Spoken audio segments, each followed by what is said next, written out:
इस सिंहासन का जिक्र सुबह से लगातार हम कर रहे हैं। इस सिंहासन पर कौन बैठेगा हरियाणा में और केंद्र शासित प्रदेश जम्मू कश्मीर में, ये आज ही पता चलेगा। क्योंकि न केवल पार्टियों को, न केवल उन प्रत्याशियों को जिन्होंने चुनाव लड़ा, बल्कि समूचे देश को इंतजार है कि आखिर हरियाणा में किसकी सत्ता देखने को मिलने वाली है। क्या भारतीय जनता पार्टी जीत की हैट्रिक लगा पाएगी या फिर कांग्रेस जो उम्मीद लगाए बैठी है, कांग्रेस जीत पाएगी? और क्या किस तरीके से जीत का दावा जो कांग्रेस पार्टी की तरफ से किया जा रहा था, क्या उसी के मुताबिक कांग्रेस पार्टी को जीत हासिल होगी? ये बड़ा सवाल है। लेकिन आपसे थोड़ी देर में जब रुझान सामने आने शुरू हो जाएंगे तो सबसे पहले हम आपको बताएंगे। लेकिन बात केंद्र शासित प्रदेश जम्मू कश्मीर की कर लेते हैं। तो जम्मू कश्मीर में इस बार क्या नजर आने वाला है? क्योंकि धारा 370 के बाद मतदान हुआ और उसके बाद आज परिणाम की बारी आ चुकी है। तो वहां पर क्या रहेगा यह भी आपको सबसे पहले बताएंगे, क्योंकि अब से थोड़ी देर में रुझान आना शुरू हो जाएंगे। दोनों ही राज्यों में चुनाव के नतीजे आज आएंगे। 10 साल बाद जम्मू कश्मीर में विधानसभा चुनाव हुए। जम्मू कश्मीर की 90 सीटों पर 3 चरण में मतदान हुआ था। हरियाणा की अगर 90 सीटों की बात कर ले तो 90 सीटों पर एक साथ वोटिंग हुई थी। और देखिए, और फिलहाल लॉक खोलते हुए आप देख पा रहे हैं, क्योंकि सबसे पहले बैलेट पेपर की गिनती होगी और उसके बाद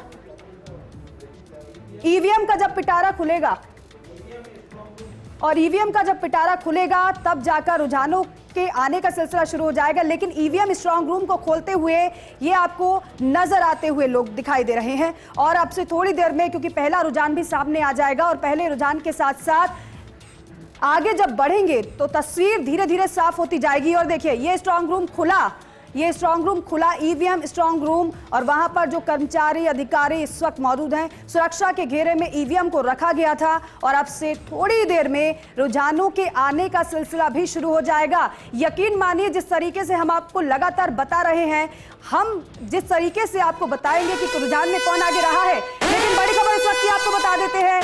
बड़ी खबर इस वक्त की, हरियाणा और जम्मू कश्मीर विधानसभा चुनाव की मतगणना शुरू। इस वक्त की बड़ी खबर, हरियाणा और जम्मू कश्मीर जो मतदान हुआ, मतगणना की शुरुआत हो चुकी है। सबसे पहले डाक मतपत्रों की गिनती हो रही है। मतगणना को लेकर सुरक्षा के कड़े इंतजाम किए गए हैं। सुरक्षा के कड़े इंतजाम के बीच मतगणना की शुरुआत हो चुकी है। और जब मतगणना की शुरुआत हो चुकी है तो अब से थोड़ी देर में रुझानों के आने का सिलसिला भी शुरू हो जाएगा। सबसे पहले डाक मतपत्रों की गिनती होगी और उसके बाद जब ईवीएम का पिटारा खुलेगा तब जाकर धीरे धीरे और तस्वीर साफ होती जाएगी। हरियाणा और जम्मू कश्मीर विधानसभा चुनाव की मतगणना अब से थोड़ी देर पहले जिसका हम जिक्र कर रहे थे कि शुरू होगी, वो आपको हम बता दें कि मतगणना की शुरुआत हो चुकी है।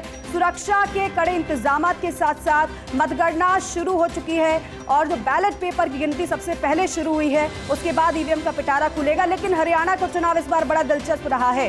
क्या भारतीय जनता पार्टी जीत की हैट्रिक वहां पर लगा पाएगी? क्योंकि दावे तो बीजेपी की तरफ से बड़े बड़े किए गए हैं, लेकिन दूसरी तरफ कांग्रेस पार्टी भी जीत का दम भरती हुई नजर आई है। तो क्या जो जीत का दम कांग्रेस पार्टी की तरफ से भरा गया, क्या वो वाकई में सच साबित होने जा रहा है? क्योंकि कल ही दीपेंद्र हुड्डा ने विक्ट्री का साइन भी दिखाया और कहा कि जनता ने पूर्ण बहुमत की सरकार को चुना है।